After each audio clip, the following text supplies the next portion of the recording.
Hello students, this is Praveen. Once again, welcome to our YouTube channel Level Up English by Praveen Sir. कैसे हैं आप लोग? ठीक हैं? और एक बार फिर जो हम लोगों के कॉम्पिटिटिव एग्जामिनेशन के लिए बहुत ही इंपॉर्टेंट सेगमेंट है वर्डोलॉजी का, और उसमें एक आता है foreign word.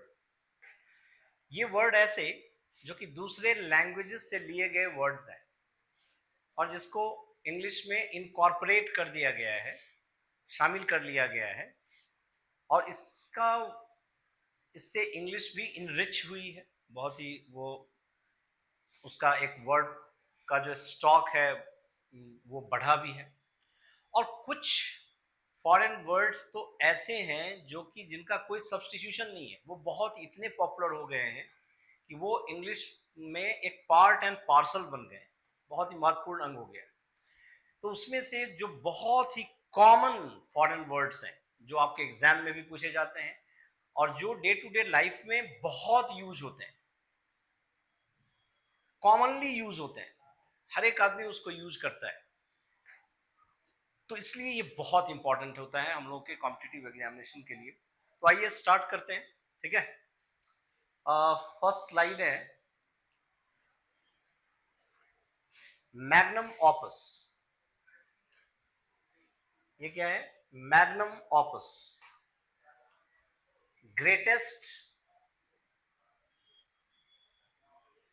Greatest literary work of an author. किसी भी ऑथर का जो बहुत ही ग्रेटेस्ट लिटरेरी वर्क है, साहित्यिक काम है, कोई उपन्यास होता है, कोई जैसे कालिदास की मेघदूतम है, तो वो मैग्नम ऑपस कहलाती है। शेक्सपियर की जूलियस सीजर है, एज यू लाइक इट है। ये सब जो कृति है, जो साहित्यिक जो महानतम रचनाएं हैं, उसी को बोलते हैं magnum opus. Mona Lisa is Leonardo da Vinci's magnum opus, right? जो लियोनार्डो डा विंचीज ने जो मोनालिसा लिखा, वो उसका क्या था? मैग्नम ऑपस, मतलब सर्वश्रेष्ठ रचना उसकी है ये, तो उसी को मैग्नम ऑपस कहा जाता है। जैसे कालिदास के लिए मेघदूतम कहा मैंने, ऐसे ही। सेकंड आइए, alma mater. That means school, college और university that somebody attended. Past में आपने जो भी स्कूल, कॉलेज, यूनिवर्सिटी है ना, जो आपने अटेंड किया, जहां से आप पास आउट हुए, वो आपके लिए क्या हो गया? Alma mater. जैसे एक सेंटेंस है, mister Gupta donated 10 lakh rupees to his alma mater, और उसका नाम क्या है? रांची यूनिवर्सिटी। सपोज कीजिए मिस्टर गुप्ता ने जो वो रांची यूनिवर्सिटी से उन्होंने एजुकेशन लिया पास्ट में, तो वो उनके लिए क्या हो गया? Alma mater. और उनको उन्होंने 10 लाख रुपीज क्या किया? डोनेट किया, दान दिया। तो एक है magnum opus and second is Elma matter. Magnum opus सर्वश्रेष्ठ रचनाएं किन्हीं की हो, और एल्मा मैटर दैट मीन्स जो स्कूल, कॉलेज, यूनिवर्सिटी आपने पास्ट में अटेंड किया हो, वो आपके लिए एल्मा मैटर हो। ठीक है जी। नेक्स्ट, लोकस स्टैंडी, स्टैंडाई भी बोलते हैं कोई। A place to stand, a right to interfere. कहते हैं ना कि दो लोगों के झगड़े में तीसरे आ जाते हैं, तो उनको कहते हैं आपको कोई राइट नहीं है इस मामले में इंटरफेयर करने का। दैट मीन्स आपकी कोई भी, a place to stand and right to interfere, मतलब आपको कोई अधिकार नहीं है इंटरफेयर करने का। तो आपको अधिकार नहीं है इंटरफेयर करने का, उसी को बोलते हैं लोकस स्टैंडी। यानी कि you have no locus standi to intervene in this private dispute. इस जो प्राइवेट जो डिस्प्यूट है, जो झगड़े हैं, उसमें आपको कोई अधिकार नहीं है, राइट टू इंटरफेयर नहीं है, टू इंटरवीन करने का। इंटरवीन मतलब ये होता है इंटरफेयर करने का, आपको कोई अधिकार नहीं। कहते नहीं, you have no locus standi, बहुत ही पॉपुलर है ये, मतलब इंटरफेयर करने का अधिकार, तो उसी को बोलते हैं locus standi. It's a very common, बहुत ही कॉमन है लैक्यूना। लैकुना मतलब गैप, मिसिंग, जो कमी होती है। He found a lacuna in the historical record, उसने जो ऐतिहासिक रिकॉर्ड है उसमें क्या पाया, कमी पाई, मिसिंग बहुत सारी चीजें थी, कमियां थी, उसी को लैकुना बोलते हैं। It's a very foreign word है लेकिन बहुत ही पॉपुलर है, तो सिनोनिम्स एंटोनिम्स के दौरान भी बहुत बार पूछे गए हैं। ही फाउंड अ लैकुना यानी कि कमी, ठीक है। नेक्स्ट आइए, इम्प्रॉम्प्टू, विदाउट प्रिपरेशन, स्पॉन्टेनियस माने स्वतः, आपको इसमें प्रिपरेशन की टाइम नहीं मिलती है, आपको टॉपिक दिया गया on which you will have to speak, उस पर आपको बोलना है, इसको बोलते हैं इम्प्रॉम्प्टू, यानी कि इसमें प्रिपरेशन नहीं, विदाउट प्रिपरेशन। जैसे है he made an impromptu speech about discipline, अब वो आए, उनको कहा गया कि डिसिप्लिन पे बोलो, और उन्होंने बोलना शुरू कर दिया विदाउट मेकिंग एनी प्रिपरेशन, बिना किसी प्रिपरेशन के जब आप कोई स्पीच या राइटिंग या डायलॉग वगैरह बोलते हैं, उनको बोलते हैं क्या, इम्प्रॉम्प्टू। तो he made an impromptu speech about discipline, discipline के बारे में उसने इम्प्रॉम्प्टू स्पीच दिया, यानी कि बिना किसी प्रिपरेशन के, तैयारी के, यदि आप कुछ स्पीच या राइटिंग या प्रेजेंटेशन देते हैं तो उसको बोलते हैं इम्प्रॉम्प्टू। ये आ गए इम्फैस, इम्फैस मतलब ये भी दोनों बहुत इंपॉर्टेंट वर्ड है, स्टेलमेट एंड डेडलॉक, जिसको हिंदी में कहते हैं कि गतिरोध। जैसे क्या है, लोकसभा में किसी भी मुद्दे पे गतिरोध जारी रहती है ना, कि सत्ता पक्ष और विपक्ष के बीच में एक तकरार, गतिरोध, जिसमें कि काम आगे नहीं बढ़ पा रहा है, सत्ता पक्ष विपक्ष को सुनने को तैयार नहीं है, विपक्ष सत्ता पक्ष को सुनने को तैयार नहीं है, तो क्या है, ये डेडलॉक की स्थिति होती है, गतिरोध की स्थिति होती है, मामला फंस जाता है, स्टक हो जाता है, उसी को बोलते हैं इम्फैस, स्टेलमेट। और डेडलॉक सबसे कॉमन वर्ड है, डेडलॉक बहुत ही पॉपुलर भी है, और ये होता है impasse. Compromise will be necessary to break the impasse, इस गतिरोध को तोड़ने के लिए क्या जरूरी है, कॉम्प्रोमाइज। भाई कोई भी डिस्प्यूट तो कॉम्प्रोमाइज, तो वो टेबल पे, तो निगोशिएटिंग टेबल पे तो आपको आना ही होगा ना, बातचीत करना ही होगा ना, ठीक है, गतिरोध होते हैं लेकिन उसके लिए भी तो क्या जरूरी है, कॉम्प्रोमाइज, एग्रीमेंट। वही कहता है इस गतिरोध को तोड़ने के लिए, टू ब्रेक द इम्फैस क्या जरूरी है, कॉम्प्रोमाइज जरूरी है। ये बहुत इंपॉर्टेंट वर्ड है, और इसके जो वर्ड ब्रैकेट में लिखे हुए हैं ये भी बहुत इंपॉर्टेंट है, बहुत बार पूछे गए हैं। इम्फैस, क्लियर है जी। और इम्प्रॉम्प्टू यानी कि विदाउट मेकिंग एनी प्रिपरेशन, बिना किसी प्रिपरेशन के। नेक्स्ट क्या है, ये फसाड बोलते हैं इसको, FACAD, इसकी प्रोनाउंसिएशन पे गौर कीजिएगा, ये फसाड है।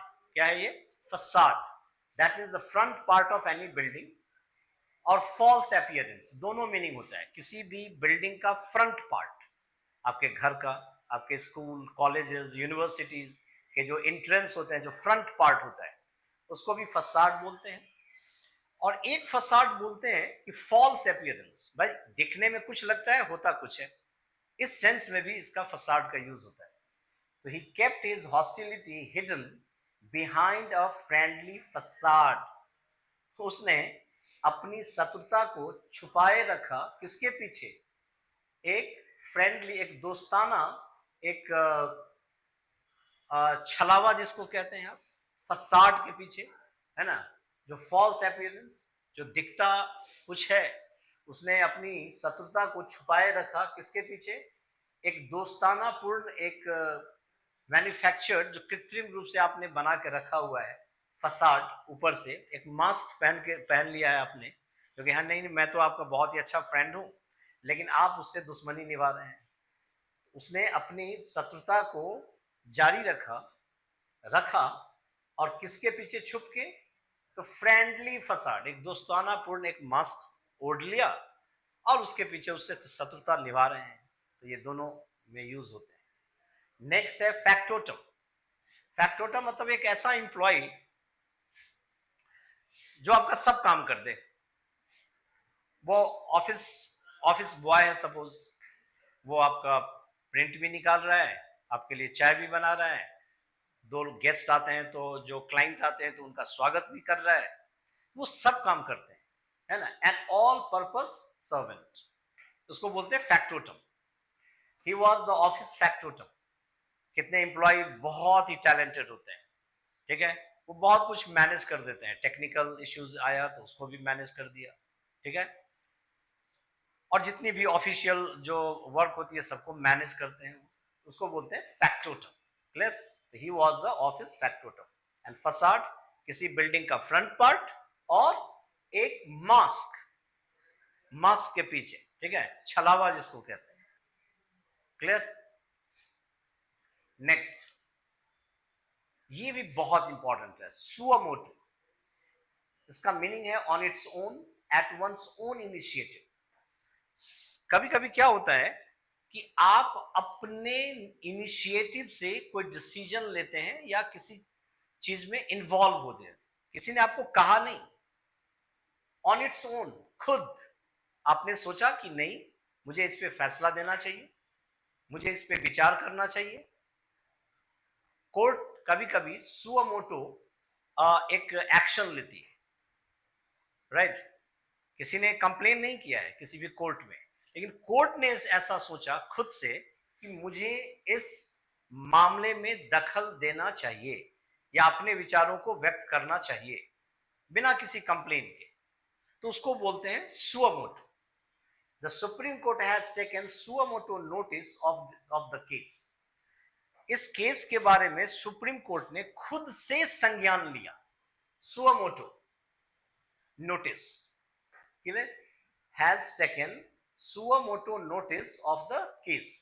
इस केस के बारे में उसे कुछ कहा नहीं गया, उसने खुद से इस संज्ञान लिया जो कि नहीं, इस नोटिस को देना चाहिए क्योंकि इसके बहुत फायदे होंगे।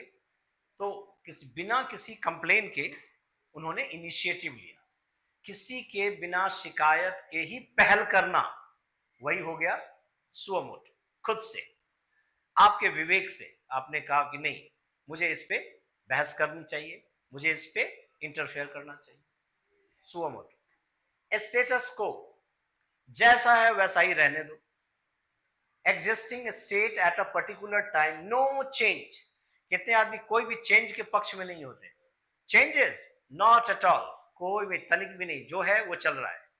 तो कितने आदमी चाहते हैं ना कि जैसा है वैसा ही चलने दो, उसी को बोलते हैं स्टेटस को। existing state at a particular time, no change. He has a vested interest in maintaining the status quo. कितने आदमी का हित किसमें होता है? वेस्टेड इंटरेस्ट मतलब क्या होता है? स्वार्थ।